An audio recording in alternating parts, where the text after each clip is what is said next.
ಹಾಗೆ ಬೆಂಡೆಕಾಯಿ ಸಾಂಬಾರು ಮಾಡೋಣ ಅಂತ ಅಂದ್ಬಿಟ್ಟು ಎಲ್ಲ ಬಿಡಿಸ್ಕೊಳ್ತಾ ಇದ್ದೀವಿ. ಆಲ್ಮೋಸ್ಟ್ ನಾನು ತೋರಿಸಿದ್ದೀನಿ ಅಂದ್ಕೊಳ್ತೀನಿ ಬೆಂಡೆಕಾಯಿ ರೆಸಿಪಿ.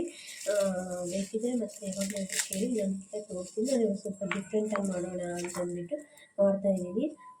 ನೋಡ್ಕೊಂಡು ಬನ್ನಿ ನೀವೇ. ಇನ್ ಡೀಟೇಲ್ ಬೇಕಾದರೆ ನಾನು ಸಪ್ರೇಟಾಗಿ ಲಾಗ್ ಮಾಡ್ತೀನಿ. ನಿಮಗೆ ಯಾವ ಥರ ಮಾಡ್ತೀನಿ ಅಂತ ನೋಡಿ ತೋರಿಸ್ತೀನಿ ಬನ್ನಿ. ಹಾಗೆ ನನ್ನ ಅಕ್ಕ ನನಗೂ ಇದೇ ಆಗುತ್ತೆ, ನಿಮಗೆ ರಾತ್ರಿಗೂ ಇದೇ ಆಗುತ್ತೆ. ನಮ್ಮ ಹಸ್ಬೆಂಡ್ ಮುದ್ದೆ ತಿಂತಾರೆ. ಆಲ್ಮೋಸ್ಟ್ ಮಾರ್ನಿಂಗ್ ಟಿಫನ್ ಇಷ್ಟಪಡಲ್ಲ, ಮುದ್ದೆನೇ ಕೇಳ್ತಾರೆ ಮುದ್ದೆ ಮಾಡೋದಕ್ಕೆ. ಅಂದ್ಬಿಟ್ಟು ನಾನು ಮುದ್ದೆ ಮಾಡ್ತಿದ್ದೀನಿ. ನೋಡಿ ಎಲ್ಲ ಬಿಡಿಸ್ಕೊಳ್ಳೋಣ ಬನ್ನಿ. ಬೇಗ ಇವತ್ತು ಲೇಟೇ ಆಗೋಗ್ಬಿಟ್ಟಿದೆ, 7 ಆಗೋಗ್ಬಿಟ್ಟಿದೆ ಅಡುಗೆ ಮನೇಲಿ ಬರೋಷ್ಟರಲ್ಲಿ. ಅದಕ್ಕೆ ಬೇಗ ಬೇಗ ಮಾಡ್ಕೋಬೇಕು. ನನ್ನ ಮಗಳಿಂದ ಸ್ವಲ್ಪ ಹೊತ್ತಿಗೆ ಬಂದುಬಿಡ್ತಾಳೆ ಬೂವಾ ಬೂವಾ ಅಂತ ಅಂದ್ಬಿಟ್ಟು. ಅವಳು ರಾತ್ರಿ ಸರಿಯಾಗಿ ತಿಂತಾ ಇಲ್ಲ, ಅವಳು ಹುಷಾರಿಲ್ಲದೆ ಆದ್ದರಿಂದ ಸರಿಯಾಗಿ ಊಟ ತಿಂತಾಯಿಲ್ಲ. ಅದಕ್ಕೆ ಮಾರ್ನಿಂಗ್ ಬೇಗ ಕೇಳ್ತಾಳೆ ಊಟ. ಮಾರ್ನಿಂಗು ಆಫ್ಟರ್ನೂನ್ ತಿಂತಾಳೆ, ಆದರೆ ನೈಟ್ ಏನೂ ತಿಂತಾನೇ ಇಲ್ಲ ಅವಳಿಗೆ. ಪಾಪ ಅವಳಿಗೆ ತುಂಬ ಹುಷಾರಿಲ್ಲದೆ ಆಗ್ಬಿಟ್ಟಿತ್ತಲ್ವ, ಅದಕ್ಕೆ ತಿಂತಾ ಇರಲಿಲ್ಲ. ಏನಾದರೂ ಅದಕ್ಕೂ ಬೇರೆ ಬೇರೆ ಥರ ಮಾಡ್ಕೊಡೋಕ್ಕೆ ಟ್ರೈ ಮಾಡ್ತೀನಿ. ಅದು ಟ್ರೈ ಮಾಡೋದೇನು ಮಾಡ್ತೀನಿ ಕೂಡ, ಆದರೆ ಅವಳು ತಿಂತಾಯಿಲ್ಲ. ಅವ್ಳಿಗೆ ಇಷ್ಟಪಟ್ಟು ತಿನ್ನೋದಾದರೆ ದೋಸೆ ಇಡ್ಲಿ ತಿಂತಾಳೆ. ಬಟ್ ಯಾವಾಗ ದೋಸೆ ಇಡ್ಲಿನೇ ಮಾಡ್ಕೊಡೋಕ್ಕಾಗುತ್ತಾ? ಯಾವಾಗಲೂ ಅದೇ ತಿಂದರೆ ಮತ್ತೆ ಅದು ಬೇರೆ ಎಲ್ಲ ತಿನ್ನಬೇಕಲ್ವ. ತರಕಾರಿ ಎಲ್ಲ ಮುಂಚೆ ತಿಂತಾಯಿದ್ಲು, ಹುಷಾರಿಗೆ ಆಗೋದಕ್ಕೆ ಮುಂಚೆ. ಇವಾಗ ಹುಷಾರು ತಪ್ಪಿದಾಗಿಂದ ತರಕಾರಿ ಕೂಡ ಸರಿಯಾಗಿ ತಿನ್ನಲ್ಲ ಅವಳು. ಊಟ ಸ್ವಲ್ಪ ಕಮ್ಮಿ ಮಾಡಿಬಿಟ್ಟಿದೆ ಅವಳು ತಿನ್ನೋದು. ಮುಂಚೆಗೂ ಇವಾಗ ತುಂಬ ಡಿಫ್ರೆನ್ಸ್ ಇದೆ. ಸದ್ಯ ಇವಾಗ ತಲೆ ಬಿಸಿ ಎಲ್ಲ ವಾಸಿ ಆಗಿದೆ, ಜ್ವರನೂ ಎಲ್ಲ ಕಡಿಮೆ ಆಗಿದೆ. ಅದು ಕೋಲ್ಡ್ ಸ್ವಲ್ಪ ಇದೆ, ಅದು ಕೋಲ್ಡ್ ಅಷ್ಟು ಬೇಗ ಹೋಗಲ್ಲ ಅಲ್ವಾ ಅಂದ್ಕೊಂಡು ನಾನೇ ಸುಮ್ಮನೆ ಆಗೋದೆ, ಏನು ಭಯ ಪಡ್ಕೊಳ್ಳಲಿಲ್ಲ. ಇನ್ನೂ ವಾಸಿ ಆಗಿದ್ದಾಳಲ್ಲ, ಆ್ಯಕ್ಟಿವ್ ಎಲ್ಲ ಇದ್ದಾಳೆ. ಬಟ್ ಆ ಥರ ತಲೆ ಬಿಸಿ ಮೈ ಬಿಸಿ ಇರೋದ್ರಿಂದ ನಮಗೆ ಸ್ವಲ್ಪ ಭಯ ಆಗ್ತಾಯಿತ್ತು. ಅದು ಬಿಟ್ಟರೆ ಇನ್ನೇನೂ ಇಲ್ಲ. ನಿಮ್ಗೆ ಯಾವ ರೀತಿ ವೀಡಿಯೋಸ್ ಬೇಕು ನನಗೆ ಕಾಮೆಂಟ್ ಮಾಡಿ. ನಾನು ನಿಮ್ಗೆ ಆ ರೀತಿ ವೀಡಿಯೋಸ್ ಮಾಡ್ತೀನಿ, ಟ್ರೈ ಮಾಡ್ತೀನಿ ಮಾಡೋಕ್ಕೆ. ಆಗುತ್ತೆ ಆಗಲ್ಲ ಅಂದರೆ ನಾನು ಟ್ರೈ ಮಾಡಿ ಮಾಡಿಕೊಡ್ತೀನಿ. ನಾನು ಹೇಳಿ ನಿಮ್ಗೆ ಯಾವ ರೀತಿ ಸ್ವಲ್ಪ ಕಾಮೆಂಟ್ ಮಾಡಿ. ನನ್ನ ವೀಡಿಯೋದಲ್ಲಿ ಏನಾದರೂ ಸ್ವಲ್ಪ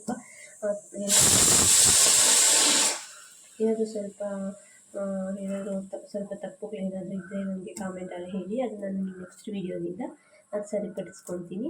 ನೀವು ನನಗೆ ಇದೇ ಥರ ಸಪೋರ್ಟ್ ಮಾಡಿ ಅಂತ ಅದೊಂದನ್ನೇ ನಾನು ಕೇಳೋದು. ನನಗೆ ಮಾಡ್ತಿದ್ದೀರೋ ಕೂಡ ಸಪೋರ್ಟು ನನಗೆ ಇನ್ನೂ ಸ್ವಲ್ಪ ಬೇಕು ಅಂತ ಕೇಳ್ತೀನಿ ಅಷ್ಟೇ, ಬಿಟ್ಟರೆ ಇನ್ನೇನೂ ಇಲ್ಲ. ನೋಡ್ಕೊಳ್ಳಿ. ವಾಯ್ಸು ಸ್ವಲ್ಪ ನಾನು ವೀಡಿಯೋ ಕ್ಲಿಪ್ ತಗೊಳ್ಳುವಾಗೆ ವಾಯ್ಸ್ ಕೊಡೋಣ ಅಂದ್ಕೊತೀನಿ. ಬಟ್ ನಮ್ಮ ಮನೆ ಹತ್ರ ಕನ್ಸ್ಟ್ರಕ್ಷನ್ ಆಗೋದ್ರಿಂದ ಸ್ವಲ್ಪ ಡಿಸ್ಟರ್ಬೆನ್ಸ್ ತುಂಬಾ ಇರುತ್ತೆ. ಅದಕ್ಕೆ ಅವಾಗ ಯಾವತ್ತು ಡಿಸ್ಟರ್ಬೆನ್ಸ್ ಇರುತ್ತೋ ಅವತ್ತು ನಾನು ವಾಯ್ಸ್ ಓವರು ಮತ್ತೆ ಕ್ಲಿಪ್ ತೊಗೊಂಡು ವೀಡಿಯೋ ಕ್ಲಿಪ್ ತೊಗೊಂಡು ಮತ್ತೆ ವಾಯ್ಸ್ ಓವರ್ ಕೊಡ್ತೀನಿ. ನಿಮಗೆ ವೀಡಿಯೋ ಇಷ್ಟ ಆಗುತ್ತೆ ಅಂದ್ಕೊತೀನಿ. ನೋಡ್ಕೊಳ್ಳಿ. ಇದೆಲ್ಲ ಸಾಂಬಾರಕ್ಕೆಲ್ಲ ಏನೇನು ಬೇಕೋ ಎಲ್ಲ ರೆಡಿ ಮಾಡ್ಕೊಂಡು ಮತ್ತೆ ಸಿಗ್ತೀನಿ. ಹಾಕ್ಕೊತಿದ್ದೀನಿ. ಅದು ನಾನು ಮಾಡಿಬಿಟ್ಟಿದ್ದೀನಿ. ಮುಂಚೆನೇ ಸಾಸಿವೆ ಹಾಕಬೇಕಿತ್ತು. ನನ್ನ ಮಗಳು ಸ್ವಲ್ಪ ಹಠ ಮಾಡ್ತಿದ್ದಾಳೆ ಎತ್ಕೊ ಅಂತ. ಅದು ಹಠ ಮಾಡೋದ್ರಲ್ಲೇ ನಾನು ಮಾಡ್ತಿರ್ತೀನಿ, ಏನೇನು ಹಾಕಿದ್ದೀನಿ ಏನು ಹಾಕಿಲ್ಲ ಅಂತ ಅಂದ್ಬಿಟ್ಟು. ಲಾಸ್ಟಲ್ಲಿ ಅದಕ್ಕೆ ಎತ್ಕೊಂಡು ಫಸ್ಟಾಗಿ ಬೇಯಿಸ್ಕೊಂಡಿರ್ತೀವಲ್ಲ ಕಾಳು ಹಾಕಿ ಅದಕ್ಕೆ ಟ್ರಾನ್ಸ್ಫರ್ ಮಾಡಿ ಈ ಥರ ಮುಗಿಯುತ್ತೆ. ಟ್ರಾನ್ಸ್ಫರ್ ಮಾಡಿ ಫುಲ್ ಮುಗಿಬಿಡುತ್ತೆ. ಈ ಥರ ಆಗಿತ್ತು ಲಾಸ್ಟಲ್ಲಿ. ನೋಡಿ ತುಂಬಾ ಚೆನ್ನಾಗಾಗಿದೆ. ಇದನ್ನೆಲ್ಲ ಒಂದ್ಸಲಿ ಬೆಳೆಸ್ಕೊಟ್ಬಿಡ್ಬೇಕು ಅಷ್ಟೇ ಲಾಸ್ಟಲ್ಲಿ. ಇವಾಗ ನನ್ನ ಮಗಳು ಎತ್ಕೊಂಡಿದ್ದೀನಿ, ಅದಕ್ಕೆ ಅವಳು ಕೆಳಗಡೆ ಇಡಿಸ್ಬಿಟ್ಟು ಇವಾಗ ಬೆಳೆಸ್ಕೊಟ್ಬಿಡ್ತೀನಿ. ಲಾಸ್ಟಲ್ಲಿ ಯಾವ ರೀತಿ ಆಗಿದೆ ಅಂದ್ಬಿಟ್ಟು ನಿಮಗೆ ತಿಂದ್ಬಿಟ್ಟು ಟೇಸ್ಟ್ ಕೂಡ ನಾನು ಹೇಳ್ತೀನಿ. ನೀವು ಒಂದ್ಸಲ ಟ್ರೈ ಮಾಡಿ ಮನೆಯಲ್ಲಿ, ಚೆನ್ನಾಗಿರುತ್ತೆ. ಇದಂತೂ ಕೋಲ್ಡ್ ಜ್ವರಕ್ಕಂತೂ ಇದು ಬೆಸ್ಟ್ ರೆಸಿಪಿನ ಅಂತಲೇ ಹೇಳ್ಬೋದು. ಕೋಲ್ಡ್ಗೆ ಎಲ್ಲನೂ ಬೇಗ ವಾಸಿ ಆಗುತ್ತೆ. ಮೆಣಸೆಲ್ಲ ಹಾಕಿರ್ತೀವಲ್ಲ, ಮಕ್ಕಳಿಗೆ ತಿನ್ನಿಸಿ. ಇನ್ನು ಶುಂಠಿನೂ ಕೂಡ ಹಾಕ್ಕೋಬೋದು. ನಾನು ಹಾಕ್ಕೊಂಡಿಲ್ಲ, ಅರ್ಜೆಂಟಲ್ಲಿ ಮಾಡಿಬಿಟ್ಟಿದ್ದೀನಿ. ನೀವು ಸ್ವಲ್ಪ ಹಾಕ್ಕೊಳ್ಳಿ, ತುಂಬಾ ಚೆನ್ನಾಗಿರುತ್ತೆ. ಸ್ವಲ್ಪ ಡಿಫ್ರೆಂಟಾಗಿ ಬೆಂಡೆಕಾಯಿ ಸಾಂಬಾರು ಮಾಡೋಣ ಅಂತ ಅಂದ್ಬಿಟ್ಟು ಇವತ್ತು ಟ್ರೈ ಮಾಡ್ತಾಯಿದ್ದೀನಿ ಯಾವ ರೀತಿ ಇರುತ್ತೆ ಅಂತ. ನಾನು ಚೆನ್ನಾಗಿ ಬಂದಿದ್ದರೆ ಚೆನ್ನಾಗಿ ಬಂದಿದೆ ಅಂತ ಲಾಸ್ಟ್ ವೀಡಿಯೋದಲ್ಲಿ ಹೇಳ್ತೀನಿ. ಆವಾಗ ಈ ವಿಡಿಯೋ ನೀವು ಟ್ರೈ ಮಾಡಿ ಯಾವ ರೀತಿ ಇರುತ್ತೆ ಅಂತಂದ್ಬಿಟ್ಟು ಟ್ರೈ ಮಾಡಿ ನೀವು ಕೂಡ. ನಾನು ಫಸ್ಟ್ ಟೈಮ್ ಮಾಡ್ತಿರೋದು. ಈ ಥರ ಮಾಡೋಣ ಅಂತಂದ್ಬಿಟ್ಟು ಟ್ರೈ ಮಾಡ್ತಿದ್ದೀನಿ. ಅದಕ್ಕೆ ಇವತ್ತು ಫ್ರೈ ಮಾಡಿಕೊಂಡ್ರೆ ಚೆನ್ನಾಗಿರ್ತಾಯಿತ್ತು ಬೆಂಡೆಕಾಯಿ ಸಾಂಬಾರಿಗೆ. ಇವತ್ತು ಅದೇ ಥರ ಫ್ರೈ ಮಾಡಿಕೊಂಡೇ ಡಿಫ್ರೆಂಟಾಗಿ ಮಾಡೋಣ ಅಂತಂದ್ಬಿಟ್ಟು ಮಾಡ್ತಾಯಿದ್ದೀನಿ. ನೋಡ್ಕೊಂಬನ್ನಿ ನೀವು ಯಾವ ರೀತಿ ಮಾಡ್ತೀನಿ ಅಂತ. ಫಸ್ಟು ಕಾಯಿ ತುರಿ ತೊಗೊಳ್ಳಿ. ಹಾಗೆ ಒಂದು ಸ್ವಲ್ಪ ನಿಮಗೆ ಎಷ್ಟು ಬೇಕೋ ಅಷ್ಟು ಕನ್ಸಿಸ್ಟೆನ್ಸಿಗೆ ಎಷ್ಟು ಬೇಕೋ ಅದು ನೋಡ್ಕೊಂಡು ತೊಗೊಳ್ಳಿ. ನೀವು ಮಾಡೋ ಇದ್ರ ಕ್ವಾಂಟಿಟಿ ಮೇಲೆ ಡಿಪೆಂಡ್ ಆಗುತ್ತೆ. ಅದಾದಮೇಲೆ ನಾನು ಸ್ವಲ್ಪನೇ, ನನಗೆ ನಮ್ಮ ಹಸ್ಬೆಂಡ್ ಇಬ್ಬರೇ ಅಲ್ವ, ನನ್ನ ಮಗಳು ಅವಳು ಇಷ್ಟು ತಿಂತಾಳೆ, ಕಡಿಮೆನೇ ತಿನ್ನೋದು.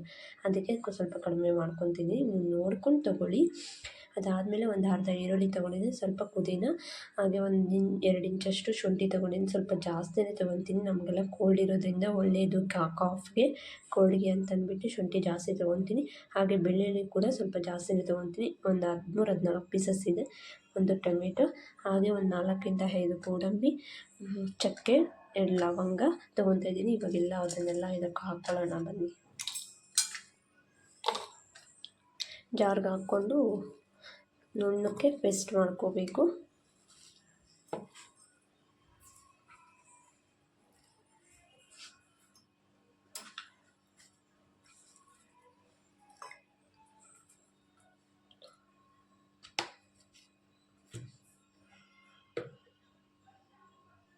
ನೀವು ಎಷ್ಟು ಕ್ವಾಂಟಿಟಿ ಮಾಡ್ಕೊತೀರ ಖಾರ ನೋಡ್ಕೊಂಡು ಹಾಕ್ಕೊಳ್ಳಿ. ನಿಮ್ಮ ಖಾರ ಎಷ್ಟಿರುತ್ತೆ ನಿಮ್ಮ ಮನೆಯಲ್ಲಿ ಅಂತ ನೋಡ್ಕೊಂಡು ಹಾಕ್ಕೊಳ್ಳಿ, ಖಾರದ್ದು ಎಷ್ಟು ಖಾರ ಇರುತ್ತೆ ಅಂದ್ಬಿಟ್ಟು. ಹಾಗೆ ನಾನು ಚಿಕನ್ ಮಸಾಲ ಕೂಡ ಹಾಕ್ಕೊಳ್ತೀನಿ. ನಾನು ಜಾಸ್ತಿನೇ ಯೂಸ್ ಮಾಡ್ತೀನಿ, ಎಲ್ಲ ಸಾಂಬಾರ್ಗೂ ಯೂಸ್ ಮಾಡ್ತೀನಿ.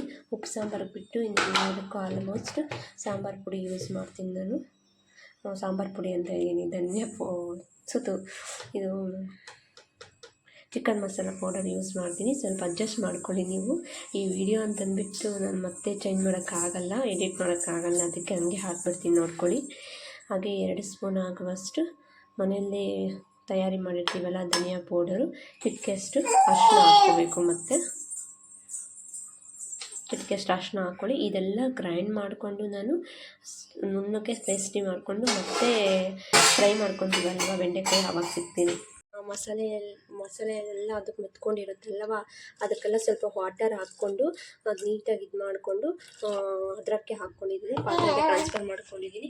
ನೋಡ್ಕೊಂಡು ಹಾಕ್ಕೊಳ್ಳಿ ನೀವು ಕನ್ಸಿಸ್ಟೆನ್ಸಿ. ಎಲ್ಲ ಸಾಂಬಾರು ಕಾದಿದ್ಮೇಲೆ ಒಂದ್ಸಲಿ ಮತ್ತೆ ಸಿಗ್ತೀನಿ. ಹಾಗೆ ಮುದ್ದೆ ಕೂಡ ಸ್ವಲ್ಪ ಬೆಂದಿದೆ, ಅದು ಮುದ್ದೆ ಮಾಡ್ಕೋಬೇಕು. ಇದೆಲ್ಲ ಆದಮೇಲೆ ಮತ್ತೆ ಲಾಸ್ಟಲ್ಲಿ ಸಿಗ್ತೀನಿ ನಿಮಗೆ ಒಂದ್ಸಲಿ.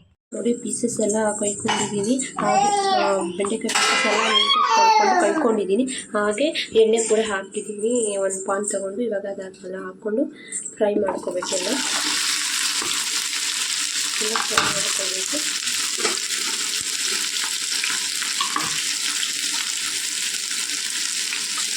ಇವಾಗ ನೀಟಾಗಿ ಫ್ರೈ ಮಾಡ್ಕೋಬೇಕು.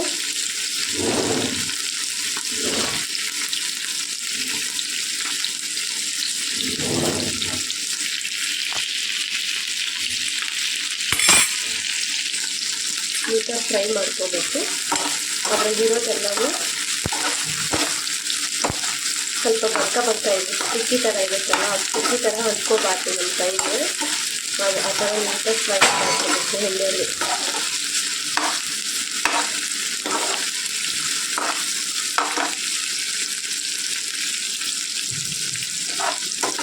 ಈ ಥರ ನೀಟಾಗಿ ಫ್ರೈ ಮಾಡ್ಕೋಬೇಕು.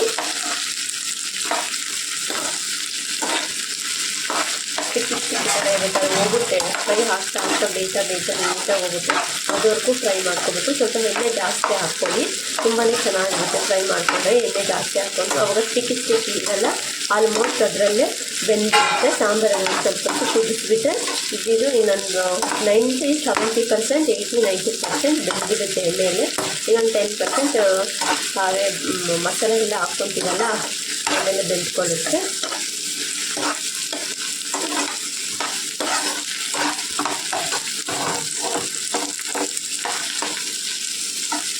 ನೋಡಿ ಎಲ್ಲ ಸ್ವಲ್ಪ ಸ್ಟಿಕ್ಕಿ ಥರ ಇರೋದೆಲ್ಲ ಹೋಗ್ತಾ ಇದೆ, ಆಲ್ಮೋಸ್ಟ್ ಹೋಗ್ತಾ ಇದೆ.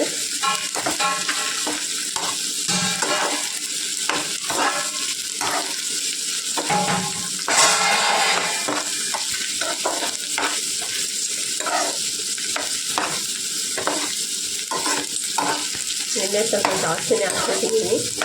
ಮತ್ತು ಅದರಲ್ಲಿ ಇದೆಲ್ಲ ಟ್ರಾನ್ಸ್ಫರ್ ಮಾಡಿಕೊಂಡು ಬೆಂಡೆಕಾಯಿ ಎಲ್ಲ ಇನ್ನೊಂದು ಪಾತ್ರೆಗೆ ಅದರಲ್ಲೇ ಒಗ್ಗರಣೆ ಹಾಕ್ಕೊಂಡ್ಬಿಡ್ತೀನಿ. ಜಾಸ್ತಿ ಏನಾದ್ರು ಹಾಕಿದ್ದೀವಿ ಎಣ್ಣೆ ಅಂತಂದರೆ ಆ ಥರ ಮಾಡ್ಕೊಂಡು ಸರಿ ಹೋಗುತ್ತೆ. ಒಗ್ಗರಣೆ ಅದೇ ಹಾಕ್ತೀವಿ, ಬೇರೆ ಏನು ಯೂಸ್ ಹೋಗ್ಬಿಡಿ. ನಾವು ಸನ್ಫ್ಲವರ್ ಎಣ್ಣೆ ಯೂಸ್ ಮಾಡ್ಕೊತೀವಿ. ನಿಮ್ಗೆ ಯಾವ ಎಣ್ಣೆ ಕಂಫರ್ಟಬಲ್ ಆಗಿರುತ್ತೆ ಅದು ಯೂಸ್ ಮಾಡ್ಕೊಂಡು ನಮ್ಗೆ ಈಗ ಅಡ್ಜಸ್ಟ್ ಆಗ್ಬಿಟ್ಟಿದೆ ನನಗೆ ಮಕ್ಕಳಿಗೆ ಅಂದ್ಬಿಟ್ಟು ನಾವು ಯೂಸ್ ಮಾಡ್ಕೊತೀವಿ. ನೋಡಿ ನನ್ನ ಮಕ್ಕಳು ಪಾತ್ರೆ ಎಲ್ಲ ತೊಳೆದಿಟ್ಟಿದೆ, ಅದರಲ್ಲೆಲ್ಲ ಚಿಕ್ಕ ಹಾಕಿ ಸೌಂಡ್ ಮಾಡ್ತಿದ್ದಾಳೆ. ಇದೇ ಕಾರಣಕ್ಕೆ ನಾನು ವಾಯ್ಸ್ ಓವರ್ ಮತ್ತೆ ಕೊಡೋದು, ಈ ಥರ ಡಿಸ್ಟರ್ಬೆನ್ಸ್ ಮಾಡ್ತಾನೇ ಇರ್ತಾಳೆ ನನ್ನ ಮಗಳು ಅಂತಂದ್ಬಿಟ್ಟೆ ವಾಯ್ಸ್ ಓವರ್ ನಾನು ಮತ್ತೆ ಕೊಡ್ತೀನಿ. ಅದರಲ್ಲಿ ಅಕ್ಕಪಕ್ಕ ಮನೆಯಲ್ಲಿ ಕೂಡ ಕನ್ಸ್ಟ್ರಕ್ಷನ್ ಆಗ್ತಾಯಿದೆಯಾ, ತುಂಬ ಡಿಸ್ಟರ್ಬೆನ್ಸು. ಹಾಗೆ ಪಕ್ಕದ ಮನೆಯವರು ಮಕ್ಕಳಿಗೆ ರೈನ್ಸು ಎಲ್ಲ ಟಿವಿಯಲ್ಲಿ ಹಾಕಿಟ್ಟಿರ್ತಾರೆ, ಅದು ಒಂದು ಡಿಸ್ಟರ್ಬೆನ್ಸು, ಕಾಫಿ ರೈಟ್ ಬಂದುಬಿಡುತ್ತೆ ಅಂತಂದ್ಬಿಟ್ಟು ಮತ್ತೆ ವಾಯ್ಸ್ ಓವರ್ ಕೊಡ್ತೀನಿ. ಈ ಥರ ಪ್ರಾಬ್ಲಮ್ಸ್ ಇದೆ ನೋಡಿ ನನಗೆ. ಅದೇ ಲೈವಲ್ಲಿ ವಿಡಿಯೋ ಕ್ಲಿಪ್ಪಲ್ಲೇ ಹಾಗೆ ವಾಯ್ಸ್ ಓವರ್ ಕೊಡೋಣ ಅಂದರೆ ಈ ಥರ ಇದೆ ನನ್ನ ಪ್ರಾಬ್ಲಮ್ಸ್. ನೀವು ಅಡ್ಜಸ್ಟ್ ಮಾಡ್ಕೊತೀರಾ ಅಂದ್ಕೊಂಡಿದ್ದೀನಿ ಫ್ರೆಂಡ್ಸ್, ಅಡ್ಜಸ್ಟ್ ಮಾಡ್ಕೊಳ್ಳಿ. ಹಾಗೆ ನಾನು ಎಲ್ಲಾದರೂ ಮಿಸ್ಟೇಕ್ಸ್ ಮಾಡ್ತಿದ್ರೆ ನನಗೆ ಹೇಳಿ, ಅದನ್ನು ಸ್ವಲ್ಪ ಚೇಂಜ್ ಮಾಡ್ಕೊತೀನಿ. ನೀವು ಹೇಳಿದರೆ ಅಲ್ವ ನನಗೆ ಗೊತ್ತಾಗೋದು, ಇಲ್ಲಾಂದರೆ ನನಗೆ ಹೆಂಗೆ ಗೊತ್ತಾಗುತ್ತೆ ಎಲ್ಲ ಕರೆಕ್ಟಾಗಿದೆ ಬಿಡಿ, ಎಲ್ಲರಿಗೂ ಅಡ್ಜಸ್ಟ್ ಆಗ್ತಾಯಿದೆ ಅಂತಂದ್ಬಿಟ್ಟು ಅಂದ್ಕೊಂಡು ನಾನು ಹೊರಟೋಗ್ತೀನಿ. ನೀವು ಹೇಳಿದರೆ ಎಲ್ಲರೂ ತಪ್ಪು ಮಾಡೇ ಮಾಡ್ತಾರೆ, ಎಲ್ಲರಿಂದಲೂ ತಿಳ್ಕೊಂಡ್ರೇ ಅಲ್ವಾ ಸರಿ ಮಾಡ್ಕೋಬೇಕು. ಯಾವುದೇ ಮನುಷ್ಯ ಆಗಲಿ ಹೇಳಿ, ತಪ್ಪು ಮಾಡದೇ ಇರೋ ಮನುಷ್ಯ ಯಾರಿದ್ದಾರೆ ಹೇಳಿ? ಗೊತ್ತಿಲ್ಲದೆ ಮಾಡೋದು ತಪ್ಪೇ. ಒಬ್ಬರಿಂದ ಹೇಳ್ಕೊಂಡು ಕಲಿಯೋದು ತುಂಬಾ ಇರುತ್ತೆ. ಎಲ್ಲರೂ ಅಷ್ಟೇ, ನಾನು ಎಲ್ಲ ಕಲ್ತಿದ್ದೀನಿ ಅನ್ನೋ ಮನುಷ್ಯನೇ ಯಾರೂ ಇಲ್ಲ ಜಗತ್ತಲ್ಲಿ. ಎಲ್ಲರೂ ಅಷ್ಟೇ ಕಲಿತಾನೆ ಬರೋದು ಕೂಡ ಹುಟ್ಟಿದಾಗಿಂದನೂ ಅಷ್ಟೇ ಸಾಯುವವರೆಗೂ ಕಲಿಯೋದು ತುಂಬಾ ಇರುತ್ತೆ. ಒಂದು ಚಿಕ್ಕ ಪಾಪುನ ಕಲಿಯೋದು ಕೂಡ ಇರುತ್ತೆ, ನಾವು ಎಷ್ಟೋ ಇರುತ್ತೆ ಅಲ್ವಾ ಫ್ರೆಂಡ್ಸ್? ನಿಮಗೂ ಇದು ಅನುಭವ ಆಗಿರುತ್ತೆ ಅಂದ್ಕೊಳ್ತೀನಿ. ನೋಡಿ ಈ ಥರ ಫ್ರೈ ಮಾಡ್ಕೋಬೇಕು. ಏನು ಆಗಿದೆ, ಸ್ಟಿಕ್ ಈ ಥರ ಆಗಿಲ್ಲ, ಫ್ರೈ ಮಾಡ್ಕೊಳ್ಳಿ ಈ ಥರ. ನೋಡಿ ಈ ಥರ ಆಗಬೇಕು, ಆಗ್ತಾ ಇರಲಿ. ಅದು ನಾನು ಅಕ್ಕಿ ಕೂಡ ಬೆಂದಿದೆ, ಅದಕ್ಕೆ ಸ್ವಲ್ಪ ಫುಲ್ ಹಾಕಬೇಕು, ಹಸಿ ಹಿಟ್ಟು ಹಾಕಬೇಕು. ಇವಾಗ ಹಾಕ್ಬಿಡ್ತೀನಿ. ಹಸಿ ಹಿಟ್ಟು ಕೂಡ ಇವಾಗ ಹಾಕ್ತೀನಿ, ಬೆಂದಿದೆ, ಆವಾಗಲೇ ಬೇಯಕ್ಕಿಟ್ಟಿದೆ. ಸ್ವಲ್ಪ ಹಸಿ ಹಿಟ್ಟು ಹಾಕ್ಕೊಂಡ್ಬಿಡೋದು. ನೋಡಿ ಈ ಥರ ಬೆಳ್ಕೊಂಡಿದೆ, ಸಾಕು ಇವಾಗ ಆಫ್ ಮಾಡ್ಕೊಬಿಡಿ. ಇದೆಲ್ಲ ಸಿಕ್ಕಿ ಲಾಸ್ಟಲ್ಲಿ ಇದೆಲ್ಲ ಮಾಡಿ ಮತ್ತೆ ಲಾಸ್ಟಲ್ಲಿ ಬದಲಾವಣೆ ಹಾಕ್ಕೊಳ್ತಿರ್ತೀನಿ. ನೋಡಿ ಫ್ರೆಂಡ್ಸ್, ಅದರಲ್ಲಿರೋ ಬೆಂಡೆಕಾಯಿ ಎಲ್ಲ ಈ ಪಾತ್ರೆಗೆ ಟ್ರಾನ್ಸ್ಫರ್ ಮಾಡ್ಕೊಂಡಿದ್ದೀನಿ. ಅದಾದಮೇಲೆ ಅದೇ ಎಣ್ಣೆ ಇರುತ್ತಲ್ವ, ಆ ಎಣ್ಣೆಗೆ ನಾನು ಸ್ವಲ್ಪ ಸಾಸಿವೆ ಹಾಕ್ಕೊಂಡು ಒಗ್ಗರಣೆಗೆ ಹಾಕ್ಕೊತಾ ಇದ್ದೀನಿ. ಸಾಸಿವೆನೂ ಚಟಪಟ ಅಂತ ಚಿಟಿಕೆಯಷ್ಟು ಹಾಕ್ಕೊಂಡೆ. ಮತ್ತು ಹಾಗೆ ಈರುಳ್ಳಿ ಕೂಡ ಹಾಕ್ಕೊಂಡು ಫ್ರೈ ಮಾಡಿಕೊಂಡು